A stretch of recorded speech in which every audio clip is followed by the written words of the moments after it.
The phone call broke the silence of the hospital corridor. The husband's name appeared on the screen, and his indignant voice was heard in the receiver. "Where the hell are you? Mommy has arrived, but there is nothing to eat." Quote. The nurse managed to finish the procedures, jumped up and rushed home. She did not know that this day would turn her whole family life upside down when she saw her mother-in-law's satisfied grin. Good day, dear listeners. I am glad to welcome you to my channel. I present to you a new interesting story. Enjoy listening. The alarm clock roared at 1:30 in the morning, tearing apart the remnants of restless sleep. Marina reached for the phone, turned off the annoying sound and sat heavily on the edge of the bed. December darkness still reigned outside the window, and another 12-hour shift in the intensive care unit loomed ahead. "Are you up yet?" Timur muttered, without opening his eyes. As always, at 5:30, Marina answered, heading for the bathroom. "Don't forget about the shopping list. Your mother is coming tomorrow." Quote. Timur mumbled something into the pillow. Marina knew he wouldn't wake up before 9, and he would only get to the shopping list after his second coffee and long persuasion on the phone. In the bathroom, she cast a critical glance at herself.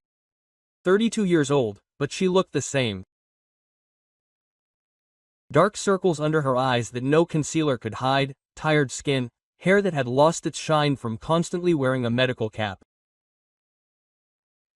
The profession of an intensive care nurse spared neither nerves nor appearance. "Tim, can you hear me?" she shouted from the kitchen, hastily brewing coffee. The list was on the table, the money was nearby. Your mother needed to buy those special cookies. Remember? The Jubilee ones with sesame seeds. You won't find it in a regular store. You'll have to go to Azbuka Vikusa. Uh-huh. Came from the bedroom. Marina sighed and picked up a pen. Writing lists for a 35-year-old man was humiliating, but the alternative was even worse. A year ago, she trusted his memory and independence. As a result, when Eleonora Maximovna arrived, there was no bread, no milk, or those very cookies at home. The mother-in-law made such a scandal that the neighbors whispered on the landing for a week.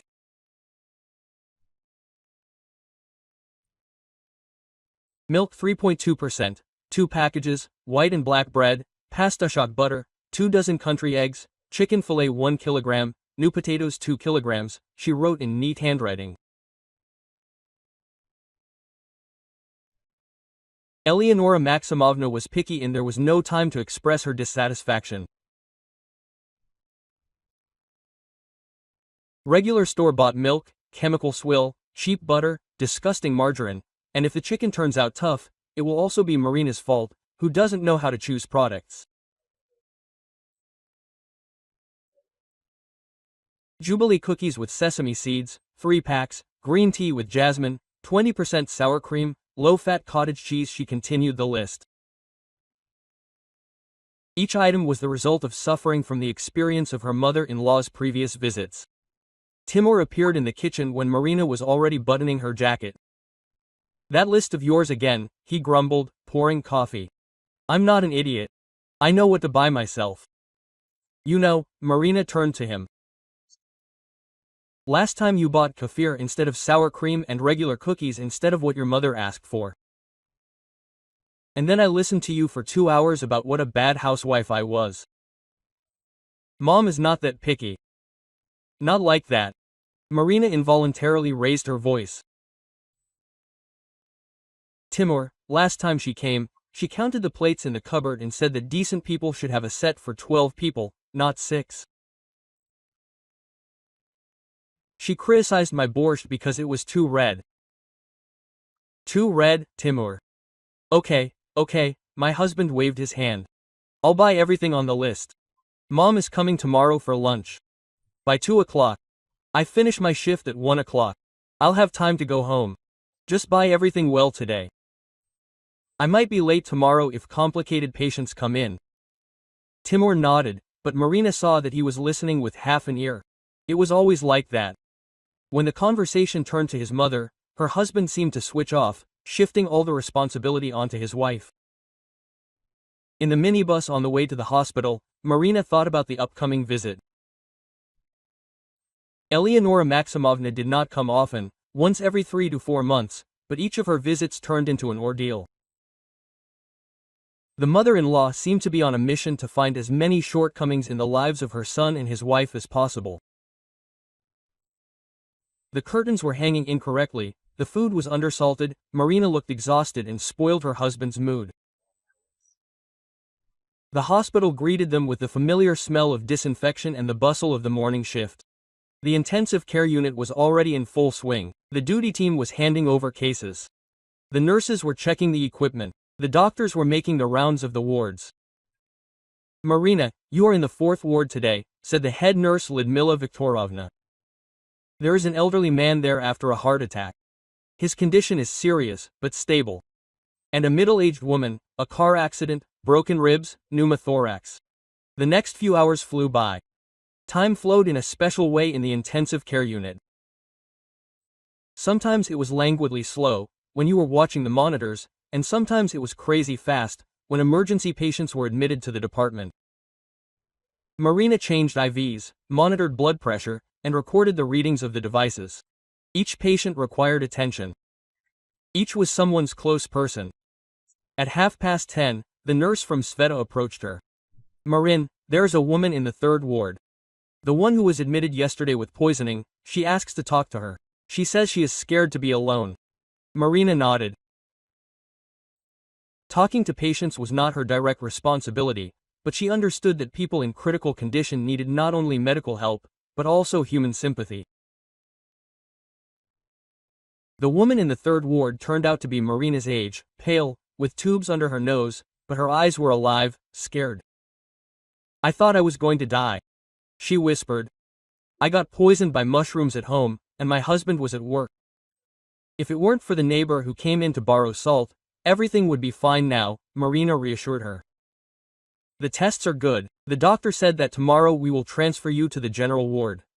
Quote, "Do you have children?" the woman asked unexpectedly. "No, not yet." Quote, "And I thought about my daughter when things were bad. How is she without me?" "She's only 15. Our father is useless, he wastes his time at work, and at home he just lies on the couch." Marina silently adjusted her pillow. Such conversations always touched a nerve. How many women had she seen who, being between life and death, thought not about themselves, but about their loved ones? And at that time, their husbands could not even buy the right groceries according to the list. During her lunch break, Marina sat down on a bench in the hallway and took out her phone. She wanted to make sure that Timur had not forgotten about the purchases, but it was too early to call. Her husband was probably still asleep or had just woken up. A tough shift, her colleague Natasha sat down next to her. The usual one. "My mother-in-law is coming tomorrow. So my head already hurts in advance." "Oh, I see. I remember you told me about her. The one who checks your dust with her finger." She was the one. Last time she brought white gloves and demonstratively walked along the furniture. And also demanded to explain why there were yogurts with yesterday's expiration date in the refrigerator. "Oh, my God." Natasha shook her head. "And what about your husband? Why does my husband sit there, keep quiet, and then say, 'Well, she's my mother, be patient'? It's easy for him to be patient when all the complaints are directed at me. Maybe I should go somewhere for the weekend?" A friend of mine has already tried to visit relatives. Eleonora Maximovna took it as a personal insult. The daughter-in-law is hiding from her mother-in-law, complete disrespect. Then she drove Timur crazy for a month, and he drove me crazy. After lunch, a man with suspected acute pancreatitis was admitted to the department. While the doctors were making a diagnosis and prescribing treatment, Marina was preparing the ward, checking the equipment. The work was completely absorbing, not allowing her to think about domestic problems. By the end of the shift, she felt the usual fatigue, not only physical, but also emotional. 12 hours of constant stress, responsibility for other people's lives, concentration were more exhausting than any physical work. Changing in the locker room, Marina remembered her mother-in-law's arrival tomorrow. She wanted to believe that Timur would go to the store and buy everything she needed. She wanted to believe that Eleonora Maximovna would be in a good mood and would not find fault with every little thing. But experience told her that these hopes were in vain. On the way home on the bus, she mentally made a plan for tomorrow. After her shift, she would have to have time to run home, take a shower, change clothes, and check that everything was ready to receive the guests. Eleonora Maximovna did not forgive carelessness in appearance. The daughter-in-law had to look as befits her son's wife. At home, Timur was sitting at the computer, enthusiastically playing some kind of shooter. "Hi," he said, without looking up from the screen. "How are you?" "Fine. Have you been to the store?" Quote. "Bye, now I'll finish the tournament and then I'll go." Quote. Marina looked at her watch at 8 p.m. There were 2 hours left before Azbuka Vikusa closed, but Timur's tournaments could last until late at night. "Tim, the store is open until 10. And remember, your mother needs exactly those cookies that are on the list." "Yes, I know, I'm not a kid." Marina went to the kitchen and opened the refrigerator. "There is no milk, the bread is running out. The only food is the remains of yesterday's pasta and a piece of cheese of dubious freshness. If Timur does not go to the store today, tomorrow will be a disaster." She returned to the room, where her husband continued to shoot at virtual opponents. "Timur, listen, your mother arrives tomorrow at 2 o'clock. I finish work at 1, I might be late. If you don't buy groceries today, tomorrow will be very bad." Quote. "Yeah," he responded without turning his head. Marina realized that the conversation was useless. Timur heard her words, but did not take them seriously. It was always like that. She was responsible for the family life, and her husband was busy with more important things like computer games. She went to the bathroom, stood under the hot shower for a long time, trying to wash away the fatigue of the workday. Tomorrow was another hard shift, and then a visit from her mother-in-law with her complaints and nagging. Eleonora Maximovna knew how to turn any family dinner into a trial of her daughter-in-law, any little thing into a reason for criticism. Falling asleep, Marina mentally prayed that tomorrow would pass without disasters, that Timur would still go to the store, that there would be no emergency admissions to the intensive care unit, that her mother-in-law would arrive in a good mood. But something told her, tomorrow will not be easy. The morning began with the alarm clock not going off. Marina woke up in a panic. It was already getting light outside, which meant that she had slept for at least an hour. Grabbing her phone, she saw the time to 107.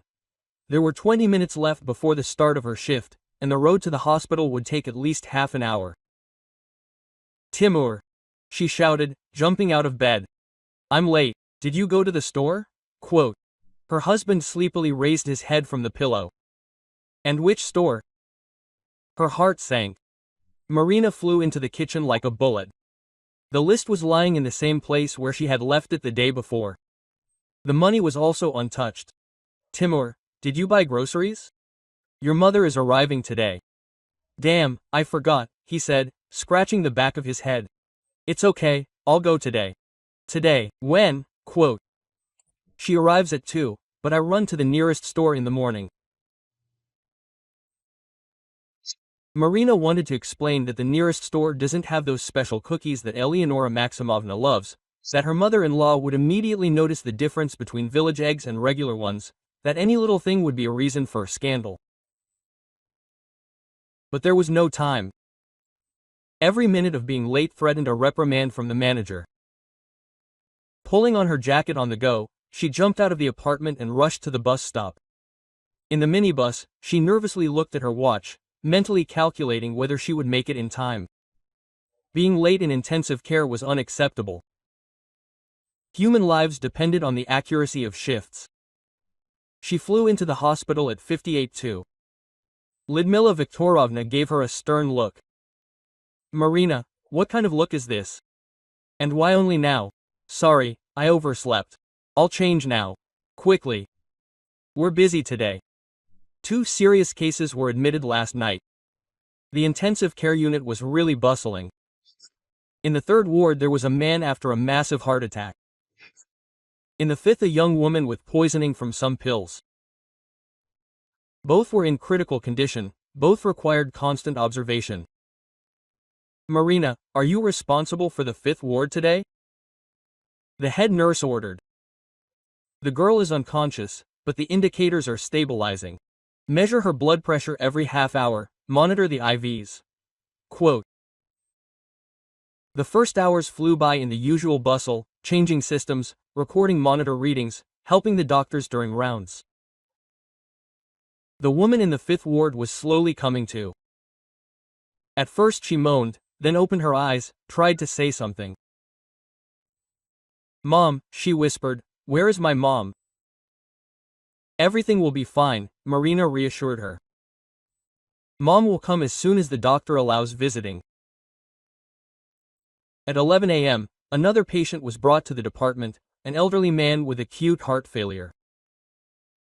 The doctors were bustling about, connecting equipment.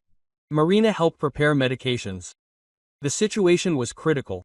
The man was balancing on the edge. By midday, the tension had eased a little. Marina sat down in the doctor's office to have a snack on the sandwich she had brought from home, and remembered her mother-in-law's arrival.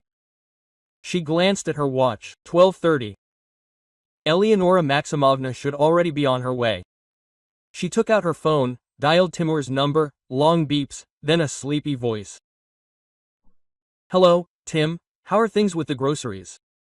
Have you gone to the store? Where am I going if you took the money with you? Marina was dumbfounded. The money really was in her bag. In her morning panic, she automatically grabbed it from the table, along with the rest of the things. Oh my God, I didn't do it on purpose. I have a card in my wallet. Take it out. And the PIN code? Marina said the numbers, mentally calculating the time. There was a little over an hour left before her mother-in-law arrived, and the nearest large store was half an hour away from their house, round trip. Timur, listen carefully. Go to Azbuka Vikusa on Komsomolskaya. That's exactly where. Got it?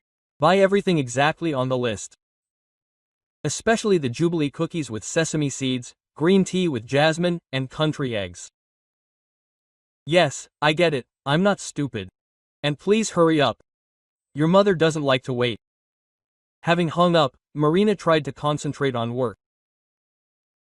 In the fifth ward, the patient was already coming to, talking to the doctor, answering questions. Good dynamics, which meant the danger had passed. In the third ward, the grandfather with the heart attack also felt better, he even joked when he saw Marina with tonometer. But her thoughts kept returning to home. Timur was unpredictable. He could buy everything correctly, or he could come with a bag of chips and a bottle of beer, sincerely not understanding what the problem was. Eleonora Maximovna did not forgive any mistakes. Any little thing, not that type of bread, not that brand of milk, became a reason for a long tirade about what a lousy housewife Marina was. All day she was already getting ready in the locker room when the phone rang. Timur was on the screen. Quote, Hello, how are you?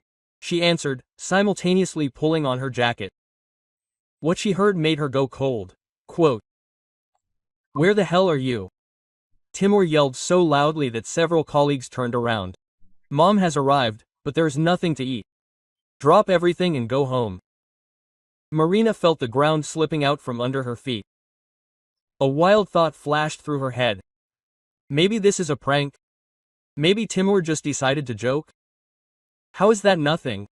You went to the store. I didn't have time. First the ATM ate the card, then there was a line at the store, and my mother was already here, sitting hungry. Timur, I can't quit my job. I'm in intensive care. People are between life and death here.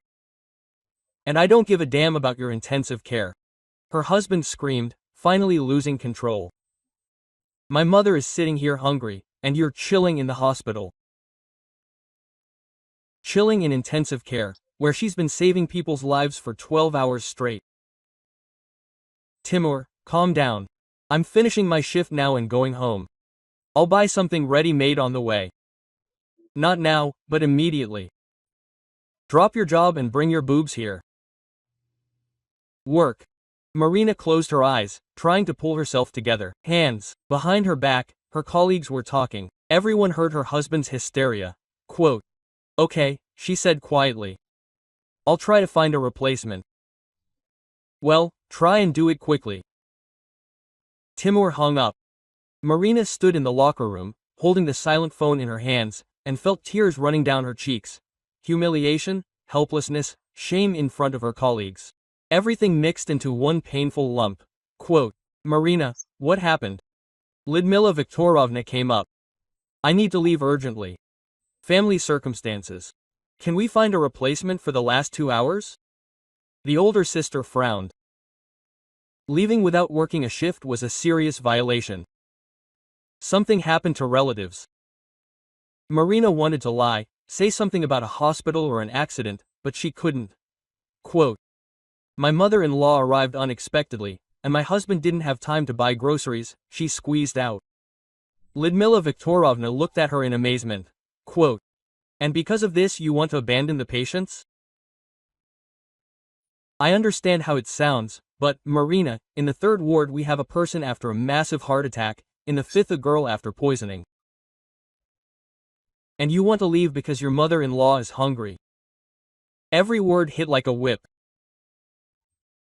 Marina knew that she was doing the wrong thing, that the professional ethics of a health worker did not allow such things.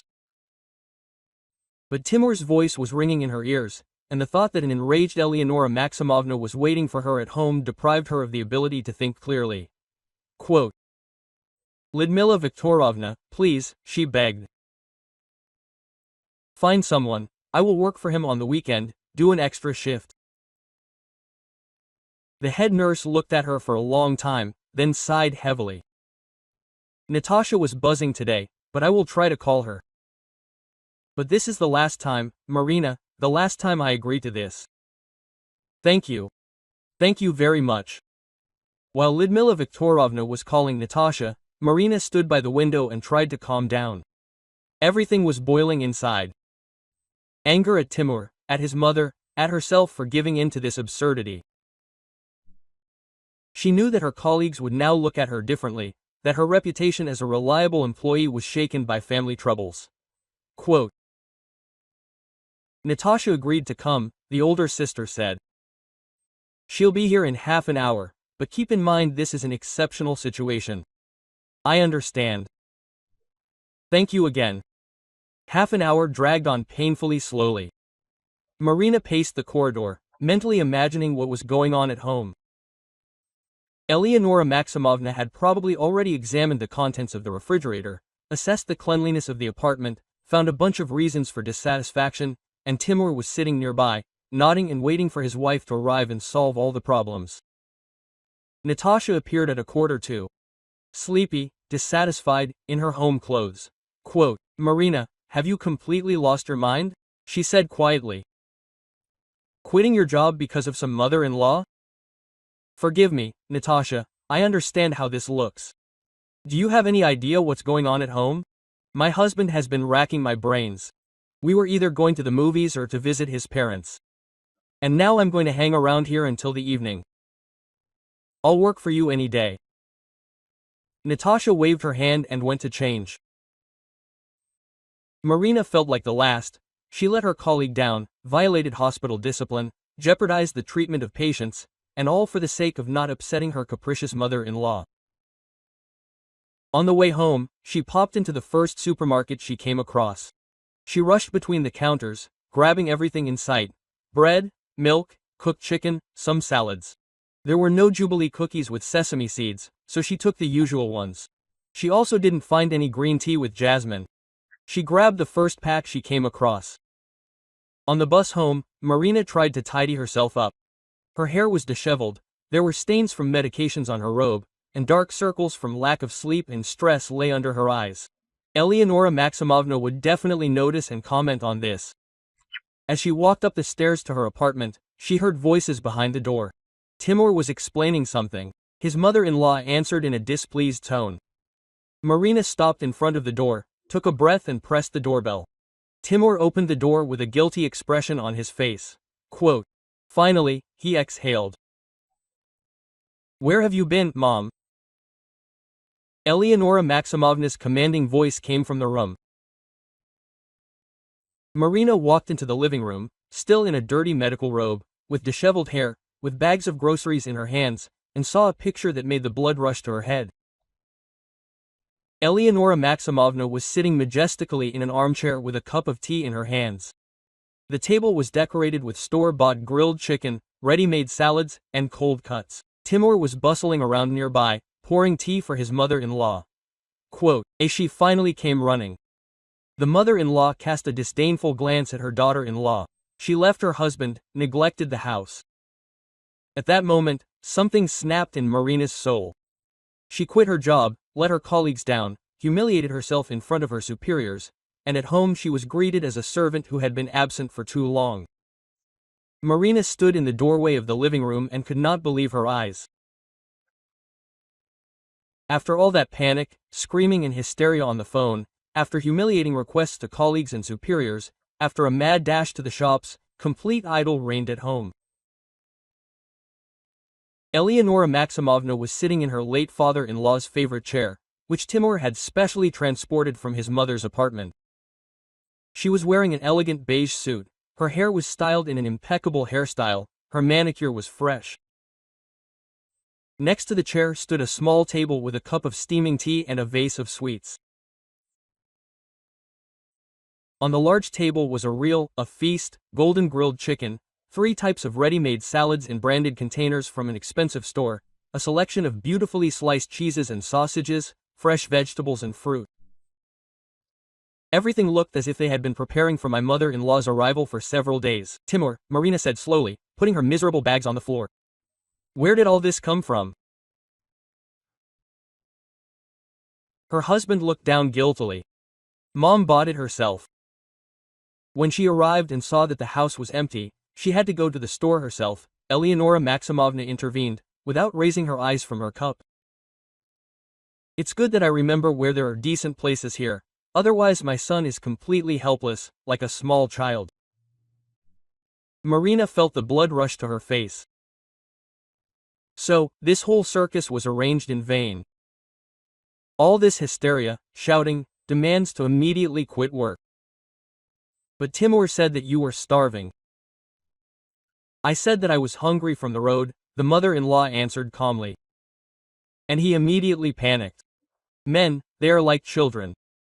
They immediately call their mother for help. She looked her daughter-in-law over from head to toe.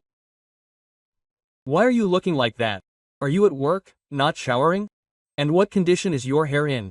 As if you haven't washed it in a week. Marina mechanically ran her hand through her disheveled locks. After a 12-hour shift in a medical cap, after all the morning fuss and stress, she really did not look well. I just came from work in intensive care. So what if it's intensive care? Eleonora Maximovna winced.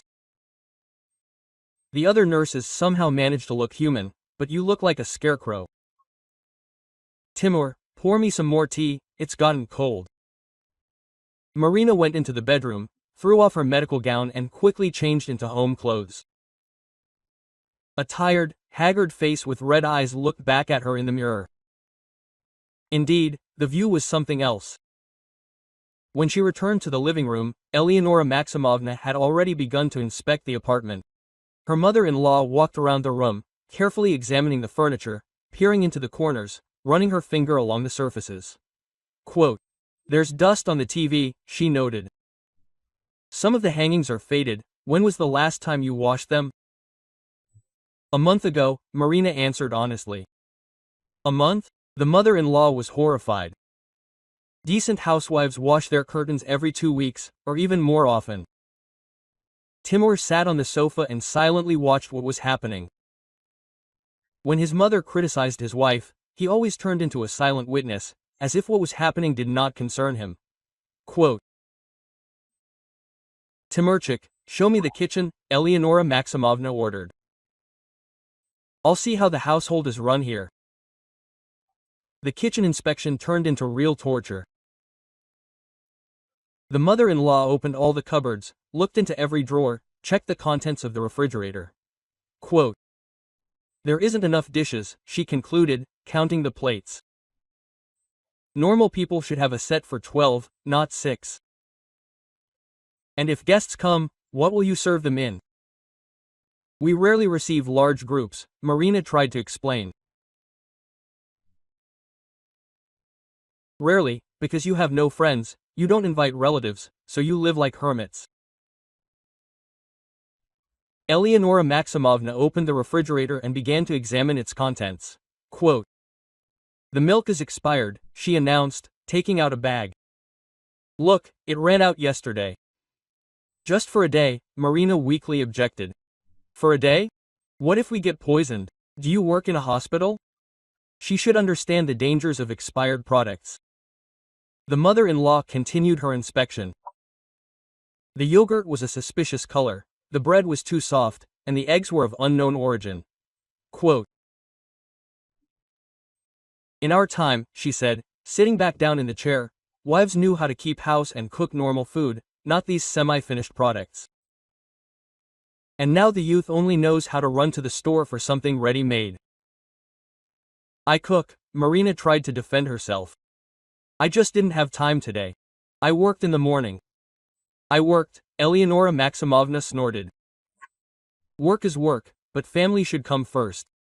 The husband comes home hungry, and where is the wife? She's stuck in her hospital." Marina was seething with indignation, but kept quiet. There was no point in arguing with her mother-in-law.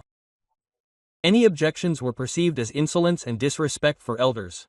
Quote, "And your sofa is somehow uncomfortable," Eleonora Maximovna continued, fidgeting on the seat. "It's very hard. How can you sleep on it?" "We bought an orthopedic one. It's good for your back," Timur explained. "Orthopedic is for patients. But I am a healthy person, I need softness. Last time my back was sore. It hurt for a week afterwards." By 6 p.m. the list of complaints was supplemented with comments about the lighting being too bright, it hurt the eyes, the pictures hanging incorrectly, everything being crooked, like in a dormitory, and the lack of normal slippers for guests. Quote, "Decent people always have guest slippers," the mother-in-law lectured. "And what do you suggest? Walking barefoot on the cold floor?" Marina brought her spare house slippers, but they didn't fit either. The size was wrong, and the color was somehow dull. No, barefoot would be better. For dinner, Eleonora Maximovna demanded something light, not too fatty. Marina rushed to make an omelet, but there were some comments here too.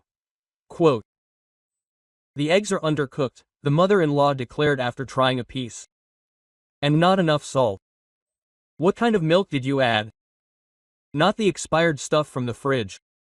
"No, I bought some fresh stuff today. And the taste is strange. Maybe it was diluted? There are only chemicals in the stores now." During dinner, Eleonora Maximovna talked about how to properly run a household, citing the experience of her friends and acquaintances. Valery Stepanovich's wife is a real housewife. "The house is like a toy, the food is always fresh, she can receive guests at any time. And what is here? Dust in the corners, the fridge is half empty, there are not enough dishes for everyone." Marina silently chewed an omelet and dreamed that this day would end as soon as possible. But there was still a night ahead, and tomorrow a new day with a continuation of the cultural program. After dinner, the mother-in-law settled down on the sofa with the TV remote control and began to switch channels, commenting on each program. Quote, "What kind of nonsense are they showing?" she grumbled. "In our time, the programs were educational, but now it's complete nonsense." Marina cleared away the dishes, washed the plates and thought about tomorrow's shift. At least Eleonora Maximovna was supposed to leave for lunch tomorrow, which meant she could calmly get ready for work in the morning and not listen to lectures about an unhealthy lifestyle. "Marina, where do you keep your trash can?" the mother-in-law shouted from the room. "I completely forgot to ask." "In the kitchen, under the sink." "And how often do you take it out?" "Every day, when it's full." "Every day is not enough. You need to take it out twice a day, especially in the summer, otherwise the smell is all over the apartment." Marina sighed and continued washing the dishes. It was already dark outside. The soft light of the floor lamps was burning in the apartment, but it didn't create a cozy atmosphere. Eleonora Maximovna's presence turned the house into a battlefield, where every little thing became a reason for criticism. "I'll take out the trash," she said, tying the bag. "And rightly so, otherwise I can already smell it." Marina took the keys to the apartment, went down to the yard to the garbage containers. It was a frosty evening outside. The stars shone brightly in the dark sky. She wanted to stay here longer, breathe fresh air, not hear boring instructions. Returning to the entrance, she pressed the intercom button. Silence. She pressed it again. No reaction. She remembered that the intercom broke a week ago, and the management company still hasn't sent a repairman. "Timur," she shouted, raising her head to the windows of their apartment on the third floor. "Open the door." There was no answer. She took out her phone, dialed her husband's number. Long beeps, but no one answered. She dialed again. The same story. Marina stood at the entrance in a lighthouse blouse, freezing and not understanding what was happening. Did they really not hear the calls, or were they deliberately not answering? About 10 minutes passed. Several attempts to call, several shouts under the windows, useless. The neighbors began to look out of their windows, wondering what all the noise was about in the yard. Finally, an elderly woman with a dog, a neighbor from the first floor, entered the entrance. "Young lady, what are you doing here?" she asked. "Did you forget your house keys? The intercom is broken, and your husband doesn't answer your calls," Marina explained. "Oh, I see. Let's go, I'll let you in." Quote. Having gone up to the third floor, Marina began to ring the doorbell. First quietly, then louder. Voices from the TV could be heard behind the door, but no one was in a hurry to open it. "Timur," she called, "please open up." Silence. "Timur, I know you're home. Open the door." A few more minutes of waiting. Marina began to knock on the door with her fists, then with her palm. The sounds were quite loud. The neighbors probably heard. Finally, footsteps and the click of the lock were heard. Timur opened the door with a guilty, confused expression on his face. "Is that you?" he said, as if he was surprised by her appearance. "We didn't even hear you knocking." "How could we not hear? I've been standing here for half an hour, ringing the bell, shouting." "True, we didn't hear." The TV was playing loudly. Eleonora Maximovna appeared behind her husband with a satisfied smile on her face. "Where have you been, my daughter?" she asked venomously. "We didn't even notice you leaving." And then it dawned on Marina. They could clearly hear the phone ringing, the knocking on the door, and the shouts under the windows. It was a game, a humiliating game, in which she played the role of a disobedient dog that was locked outside for educational purposes. Something clicked in her head. All the irritation that had accumulated during the day, all the anger from the morning rush, from the abandoned work, from the endless nagging. It all came together in one clear decision. Marina silently walked past her husband and mother-in-law into the bedroom, took Eleonora Maximovna's travel bag out of the closet and began to put the guests' things in it. "What are you doing?" The mother-in-law was taken aback. Marina did not answer. Methodically she put toiletries, a nightgown, a dressing gown, all the clothes that Eleonora Maximovna had brought with her into the bag. "Are you completely crazy?" Timur chimed in. "Marina, stop this immediately." "I am perfectly conscious," Marina answered calmly, zipping up the bag. "And I am doing exactly what needs to be done." She took the bag in one hand, went up to her mother-in-law and put her other hand on her shoulder. "Eleonora Maximovna, come to the exit." "How dare you?" the mother-in-law screamed. "Timur, do you see what your wife is doing? She is throwing me out of the house." Quote. "Marina, what are you doing?" the husband muttered in confusion. "Calm down, let's talk." "There is nothing to talk about," Marina snapped and decisively led her mother-in-law to the door. Eleonora Maximovna resisted, but Marina was stronger and more decisive. In a few minutes, the mother-in-law was outside the apartment door in a dressing gown and slippers, holding a bag in her hands. "And where is your passport and wallet?" she suddenly realized. "I have them," Marina calmly answered, showing the documents, "and I will keep them until you apologize." "How can I apologize? For what?" "For everything. For the humiliation, for the mockery, for forcing me to quit my job and let my colleagues down. For getting ahead of me on the landing like a guilty dog. I didn't lock you in," Eleonora Maximovna was indignant. "We just didn't hear. Of course, we didn't hear. Until you apologize on your knees and ask for forgiveness for all your antics, you won't get home." Marina slammed the door and turned the key in the lock. There was immediate noise behind the door. The mother-in-law was pounding on the door, screaming, demanding that they open it. Quote, "Marina, what are you doing?" Timur ran up to her. "This is my mother." Quote, "It is your mother, who has been humiliating your wife for the third hour, and you are silent as a fish, who staged a whole performance with me with hunger, forced me to quit my job, and then also mocked me. But she is an elderly woman, you can't do this. But you can do this to me. You can force me to leave intensive care, where people are between life and death. You can lock me outside in the cold. You can humiliate and insult me every minute." The noise behind the door continued. Eleonora Maximovna was pounding, screaming, demanding. Then her voice became pleading. "Marina, daughter, open up. I'll freeze here." "Apologize," Marina answered calmly. "What should I apologize for? I haven't done anything bad." Then continue to freeze. An hour passed. Eleonora Maximovna was either demanding, or begging, or trying to put pressure through her son. Timur was rushing around the apartment, persuading his wife, threatened. But Marina was adamant. The neighbors began to come out of their apartments, to take an interest in what was happening. A small crowd of curious people gathered on the landing. Some sympathized with the elderly woman in the dressing gown, some openly gloated. "Why did you pick on your daughter-in-law?" The neighbor from the fourth floor commented loudly. "And now you have to clean up the mess." By the end of the second hour, Eleonora Maximovna's voice had become very weak. She no longer shouted or demanded, but only quietly asked to open the door. "Marina, my dear, I won't do it anymore. Please open up.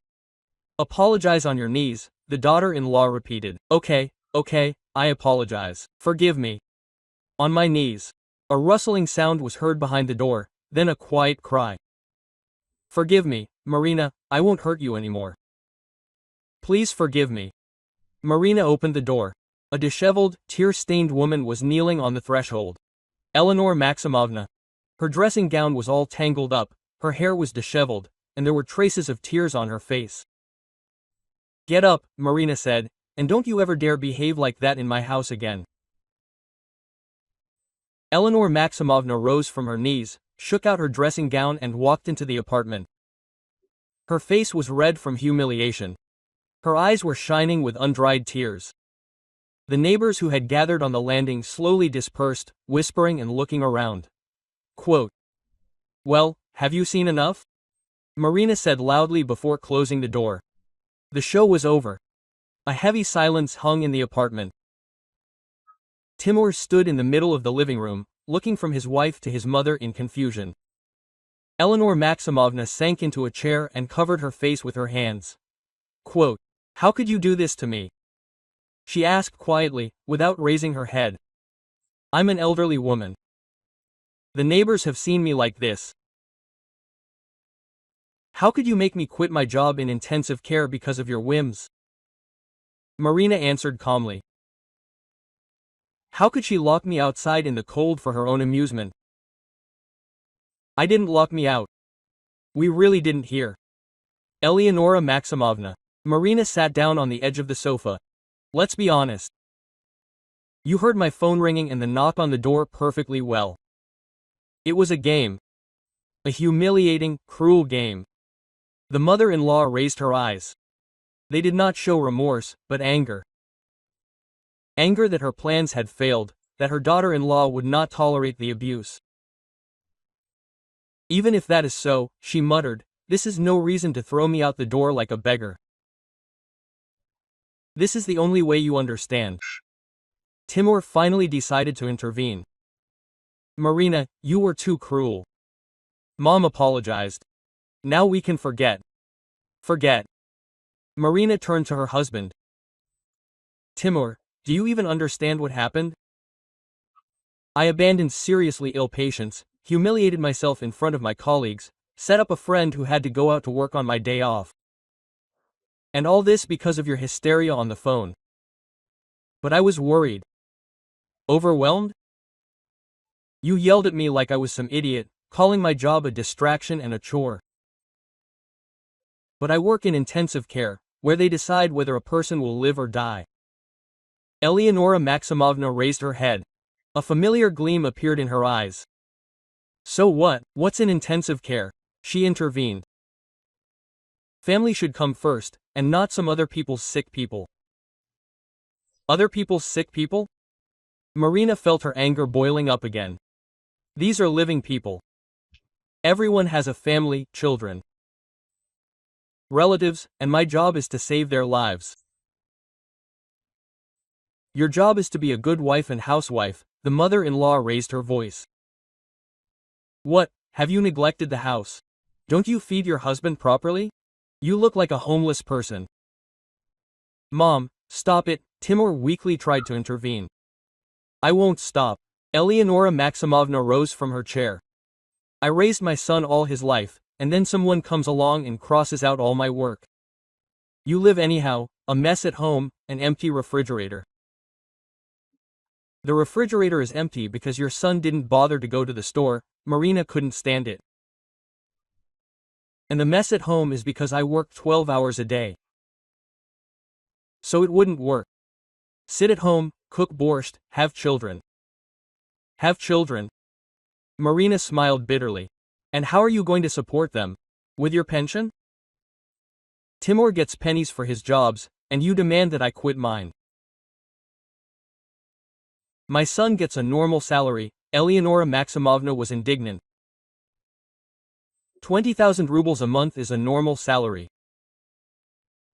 Considering that I earn 45, Timur blushed. The topic of salaries was a sore point. He worked as a system administrator in a small company, he really didn't get paid much, and this gave him a serious complex. Quote, money is not the most important thing, he muttered. Of course, it is not the most important thing when your wife earns it, Marina snapped. But when you need to buy groceries, pay for utilities, get dressed, then it suddenly turns out that you can't do anything without money.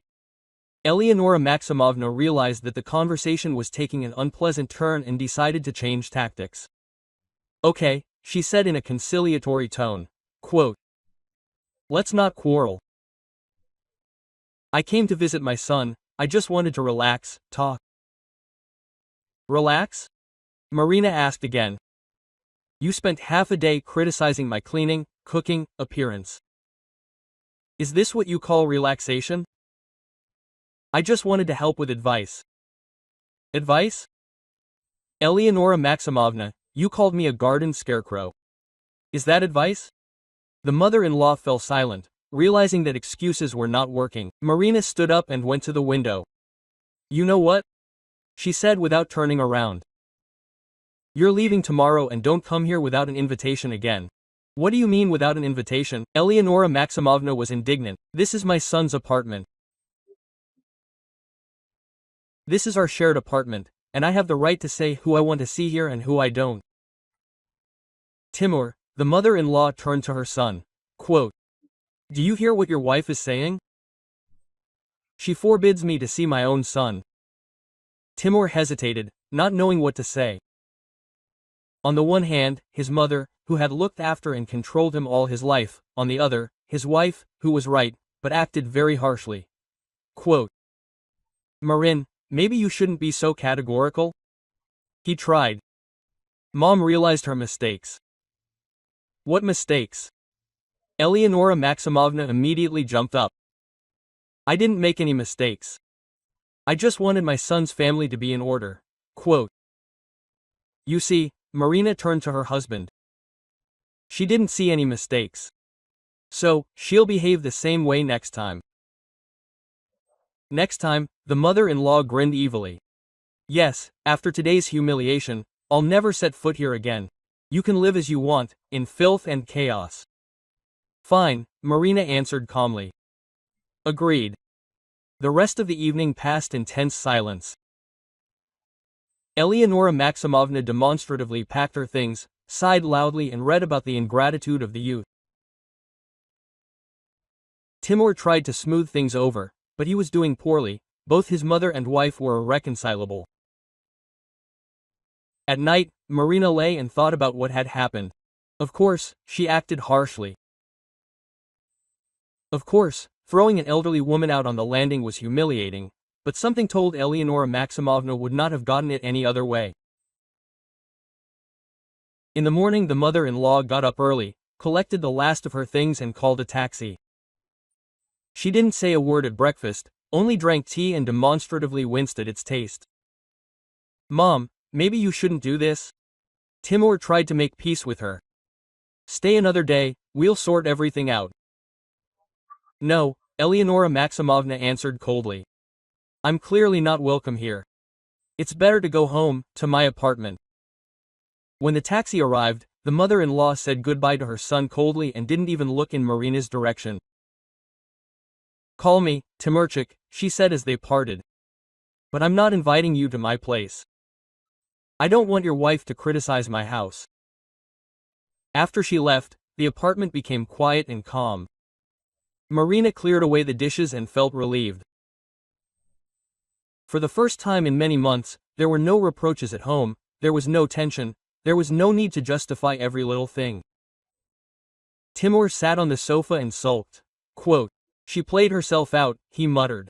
Now Mom is upset with us. I don't know when she'll forgive me. Or maybe she won't forgive me, Marina answered indifferently. And you know what? It will only get better for me. She's my mother. And what does that give her the right to mock me, humiliate me, force me to quit my job? Timur fell silent, realizing that he had nothing to say in response. That same day, Marina called Natasha, apologized for yesterday, and invited her to dinner at a restaurant at her own expense. Then she dialed Lyudmila Viktorovna's number and asked to talk. Quote, Lyudmila Viktorovna, I understand that I acted unprofessionally yesterday. I'm ready to work extra shifts, take on the most difficult patients, but it won't happen again.